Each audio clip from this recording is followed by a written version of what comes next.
Satyabhama Institute of Science and Technology, Chennai. Satyabhama Institute of Science and Technology, Chennai. நாளை வாக்குப்பதிவு நடைபெறுவதால் தூத்துக்குடி மாவட்டம் திருச்செந்தூரில் தனியார் விடுதிகளில் வெளி மாவட்டங்களைச் சேர்ந்தவர்கள் தங்கியுள்ளார்களா என காவல்துறையினர் சோதனை மேற்கொண்டனர். இதுகுறித்த கூடுதல் தகவலோடு இணைகிறார் செய்தியாளர் அஜித்குமார். வணக்கம் அஜித்குமார், கள விவரம் என்ன?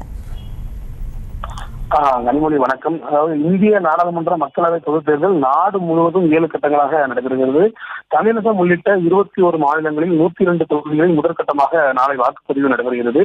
இந்த நிலையில் தேர்தல் பணிகளை தேர்தல் ஆணையம் தீவிரமாக செய்து வருகிறது. பல்வேறு கட்சியினர் வேட்பாளர்கள் நிறுத்தி தீவிரமாக பிரச்சாரங்கள் மேற்கொண்டனர்.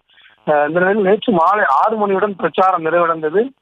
தொடர்ந்து தேர்தல் பணிகளுக்காக வந்திருந்த வெளி மாவட்டத்தினர் அவர்களது மாவட்டத்திற்கு செல்ல தேர்தல் ஆணையம் அறிவித்திருந்தது. இந்த நிலையில் தூத்துக்குடி நாடாளுமன்ற தொகுதிக்கு உட்பட்ட திருச்செந்தூர் சட்டமன்ற தொகுதியில் திருச்செந்தூர் துணை காவல் கண்காணிப்பாளர் வசந்தராஜ் தலைமையில் காவல்துறையினர் திருச்செந்தூர் நகர் பகுதியில் உள்ள தனியார் விடுதிகளில் வெளி மாவட்டத்தினர் யாராவது தங்கியிருந்தார்களா என அதிரடி சோதனையில் ஈடுபட்டனர்.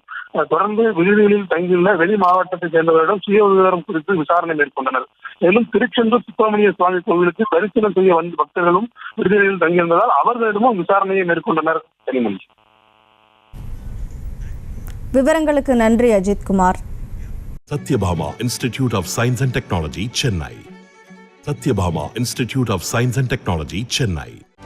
செய்திகளை உடனுக்குடனும் துல்லியமாகவும் தெரிந்து கொள்ள சப்ஸ்கிரைப் பண்ணுங்க.